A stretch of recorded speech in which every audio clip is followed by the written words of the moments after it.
And the next thing you've got to learn is how to teach your girlfriend to make your leads, because with us being men and carp fishermen, we're always at work.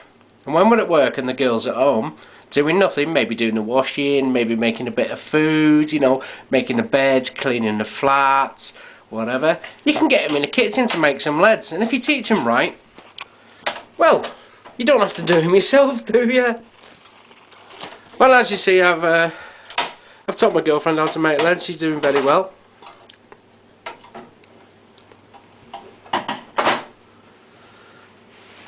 And this is what you've got to teach your girlfriends, guys, because then you can get leads for nothing.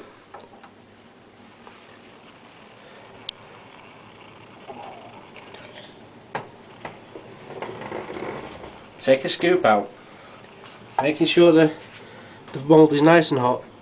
Put it in there. There we go. You can see it congeal at the top. As soon as it goes dull like that, you know it's hard.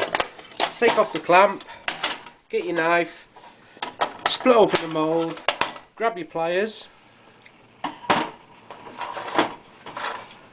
Not forgetting to hold them up in front of the camera before you put them in the water.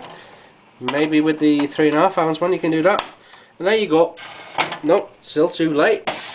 But this woman is good, she's fast, and there's no stopping her, is there? There's no stopping her. Right, there we go. As you can see now, she's putting another lead loop in there. They're cold, so you can use your bare fingers there.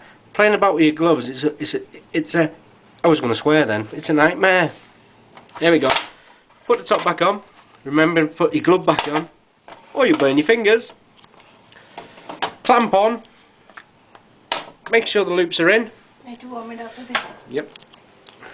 Needs a bit of a warm up. Put it on the stove, or you know, anything you got to heat yours up. You can use what do they call, you know, Coleman stoves, gas stoves. It doesn't really matter. But we do it in the kitchen, which I don't advise you to do for several reasons, which will come more apparent in the safety regulations, which I'll talk about later. There we go. Give it a quick turn. Make sure it's all right. If it's not hot enough, you can grab the burner and give it a quick going over. This speeds up. We only do this to speed things up. Save turning it over all the time. Give it a quick blast. There we go. That should be hot enough now to take the molten lead. And as I said earlier, if it's not hot enough, it'll just congeal at the top, and you'll end up with half a lead, and you have to start all over again. There we go. We're on the last of the lead now. In it goes when it comes to the top. There we go. You can see it go cold. Boom. That's it. That's set now. Watch the lead go cold as it comes in the top. See? That's the lead set. Clamp off. Open with a knife. And hopefully Jeanette will hold this one up so we can see. When she don't throw it in the water too fast. And there we go. It's a perfect lead, just needs coating, clipping, filing and coating. That was 2.5 ounce. This is a 3.5 ounce.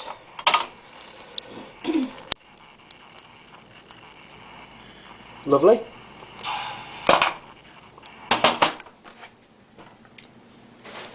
Well, Jeanette likes to take her gloves off and put one of the loops and swivels in, but I don't. I do it with my gloves on. Well, for the simple reason I'm fat and lazy and I'm English. And the gloves are too big for me. There we go. On the top. Make sure it's clamped together. Good. Have a quick look at the crack, see if it's clamped together. You see it's completely together, yeah. Lovely.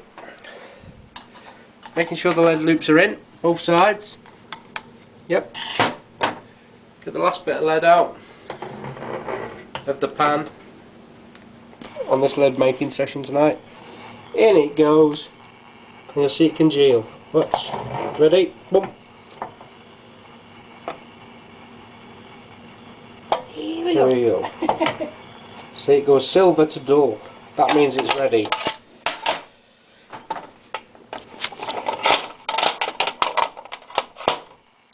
Two perfect leads. And I'm a girl. And she's a bit a girl. Oh, There you go. Lovely.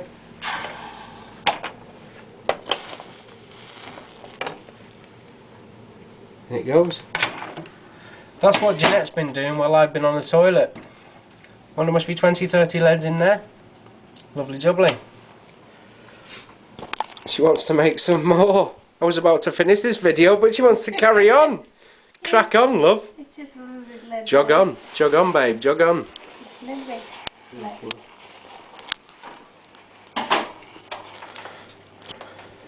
Right, what we're going to talk about in the next part of the video are the safety rules. And these must be adhered to when you're making leads. It's for your own personal safety. I know because I've been there, I've done it, I've been splashed with hot lead, I've been burnt, and I've screamed like, I don't know, somebody that's been burnt with hot lead, I think. Oh, that didn't go up. You see the loop come out there? She takes a glove off for that. I'd have kept my gloves on.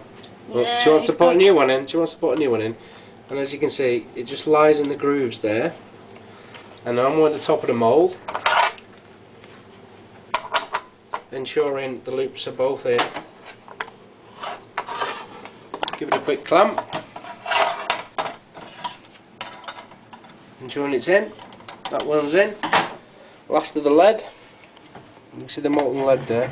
She has to scoop it out of the bottom now. We never take that. That's okay. There's a lot of swarf on it, but as you can see, the swarf doesn't go in. The molten lead goes in, but the swarf doesn't. But that was good. That's one thing you don't do.